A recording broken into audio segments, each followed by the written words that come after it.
Materi IPA kelas 8 semester 1. Gerak dalam kehidupan. Pada pertemuan kali ini, kita akan melihat sistem gerak pada hewan dan tumbuhan. Setelah 2 pertemuan yang lalu, kita belajar tentang sistem gerak pada manusia. Ya, yuk mari kita sama-sama belajar. Bagaimana hewan bergerak? Hewan dapat bergerak menggunakan tulang dan otot sebagaimana halnya manusia. Tapi ada juga beberapa jenis hewan yang menggunakan alat gerak yang lain. Nanti kita akan lihat, ya. Hewan bergerak dengan cara berjalan, melata atau merayap, terbang dan berenang. Pertama-tama kita akan lihat gerak hewan di darat. Hewan vertebrata atau bertulang belakang memiliki tulang dan otot sebagai alat gerak. Tulang menjadi alat gerak pasif dan otot menjadi alat gerak aktif. Ya, ingat, manusia juga sama ya. Nah, sedangkan hewan invertebrata atau yang tidak memiliki tulang belakang, ya itu memiliki alat gerak yang khusus seperti bekicot, ya bergerak menggunakan kaki otot. Ya, masih ada lagi beberapa hewan yang alat geraknya khusus ya. Nah, nanti kamu bisa mencari sendiri ya. Nah, ini ada gambar ya, dua hewan yang satu bertulang belakang, contohnya rusa ya, dia bergerak menggunakan kaki. Ya, sedangkan bekicot ini sebagai contoh hewan tidak bertulang belakang, dia bergerak menggunakan kaki otot, ya bukan kaki tapi otot. Gitu ya.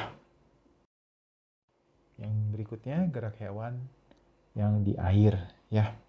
Hewan air vertebrata bergerak dengan cara berenang, menggunakan sirip dan memiliki bentuk tubuh yang aerodinamis ya atau streamline ya. Bentuknya ya khusus ya gunanya untuk mengurangi hambatan ketika bergerak dalam air sehingga dia lebih mudah ya bergeraknya. Sedangkan hewan air invertebrata ya itu memiliki alat gerak yang khusus ya, sama ya, yang di darat alat gerak khusus, yang di air juga alat gerak khusus ya, alat gerak khusus seperti ubur-ubur ya itu menggunakan tentakel ya. Nah, ini gambarnya ikan ya, itu contohnya yaitu menggunakan sirip yang juga ekornya yaitu buat menggerakkan tubuhnya. Sedangkan ini contoh ya ubur-ubur ya itu ya menggunakan tentakel ya. Nah, kamu lihat ya itu gambarnya tentakel seperti itu ya. Terakhir, gerak hewan yang ada di udara. Ya, gerak pada hewan yang bisa melayang di udara ya itu karena adanya gaya gravitasi bumi dan juga diimbangi oleh gaya angkat yang dimiliki oleh burung. Karena apa? Karena punya sayap dan rangka tulang yang mendukung ya, sehingga dia punya kekuatan untuk mengangkat tubuhnya ya menggunakan sayap itu.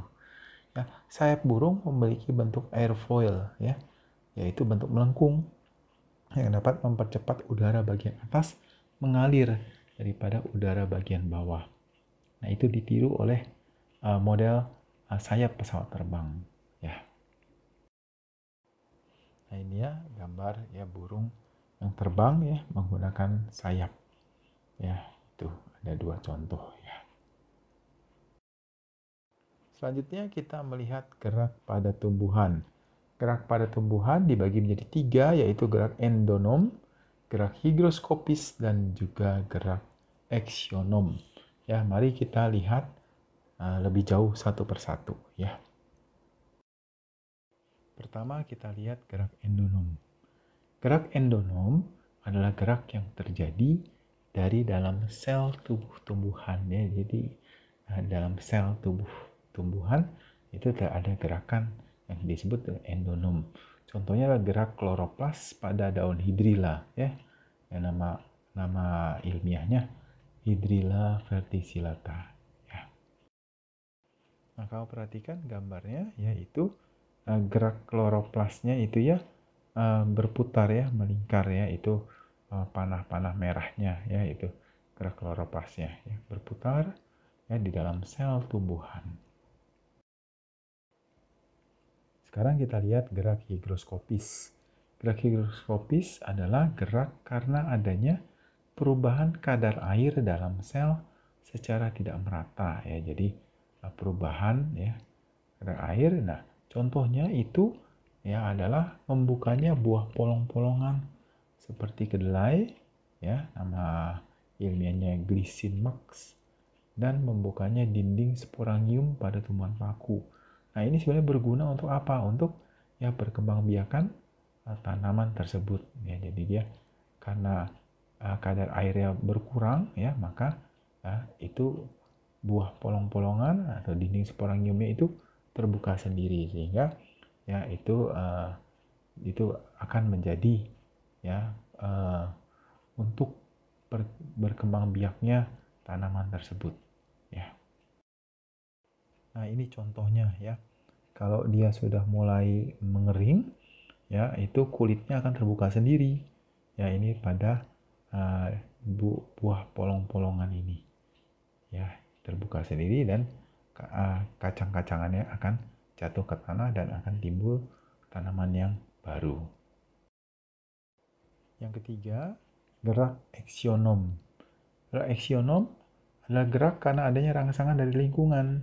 Nah, gerak eksionom ini sendiri dibagi menjadi 3, yaitu gerak tropisme, gerak taksis, dan gerak nasti. Ya, kita akan lihat satu persatu. Gerak tropisme. Gerak tropisme adalah gerak yang dipengaruhi oleh arah datangnya rangsang dari luar. Gerak tumbuhan yang mendekati arah datangnya rangsang dinamakan tropisme positif, sedangkan yang menjauhi datangnya rangsang dinamakan tropisme negatif. Ya, jadi kalau dia mendekat atau ya mengarah kepada arah datangnya rangsang, ya itu positif, tropisme positif ya.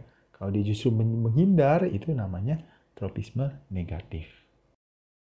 Nah, ini adalah contoh dari gerak tropisme positif ya. Ini bunga matahari ya. Kenapa disebut bunga matahari ya? Pertama karena bentuknya seperti matahari ya, bunganya juga ya karena dia punya sifat khusus, yaitu bunganya selalu menghadap ke arah matahari ya. Tropisme positif, dapat rangsang sinar matahari ya, dia menghadap ke arah matahari.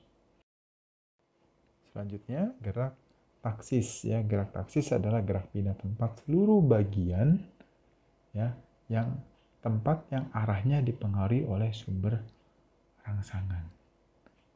Ya, contohnya yaitu adalah organisme uniseluler, yaitu Euglena viridis yang merupakan protista mirip tumbuhan ya. Jadi ya ada dipengaruhi oleh rangsang ya, maka dia berpindah tempat seluruhnya.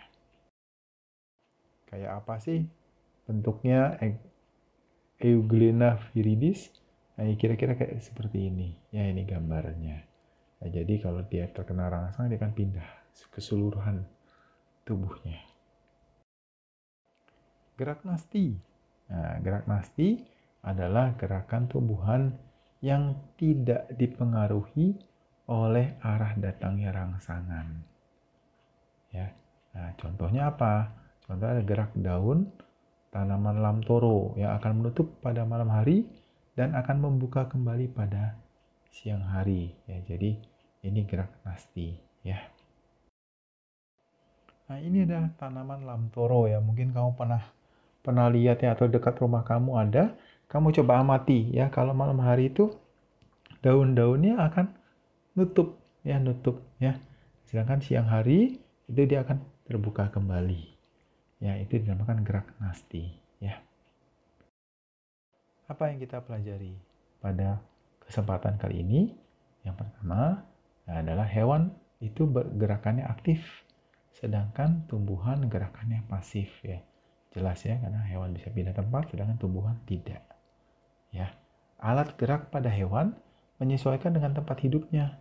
Seperti gajah karena hidup darat menggunakan kaki, ikan ya karena hidup di air dia menggunakan sirip dan ekor untuk berpindah tempat ya. Tugas mandiri kali ini yaitu cukup mudah sebenarnya ya. Kamu ada 3 tugas ya, yaitu yang pertama, tuliskan 5 jenis hewan yang bergerak di darat tetapi tidak menggunakan kaki ya, atau tidak mempunyai kaki ya. Kamu jangan bilang ya itu anjing yang cacat ya, kakinya nggak ada, nggak boleh ya. Ini 5 jenis hewan yang memang seluruh hewannya memang tidak mempunyai kaki sehingga bergeraknya tidak menggunakan kaki ya. 5 ya. Tugas yang kedua ya, tuliskan 5 jenis hewan yang dapat terbang selain burung dan unggas ya. Termasuk unggas itu ada ayam ya, bebek, angsa ya, itu bukan ya, tapi 5 jenis hewan lainnya ya yang bukan unggas ya. Pasti kamu bisa. Nah, tugas yang terakhir, tuliskan 5 jenis hewan yang hidup di air yang bergerak tanpa menggunakan sirip. Ya, tidak pakai sirip tapi dia bisa bergerak di air. Nah, ya, tuliskan 5 jenis hewan itu apa saja. Oke, ya, semangat kamu kerjakan tugasnya ya. Jangan malas ya. Kamu pasti bisa ya. Selesai sudah pembelajaran kita pada kesempatan kali ini. Sampai jumpa di video berikutnya. Dadah!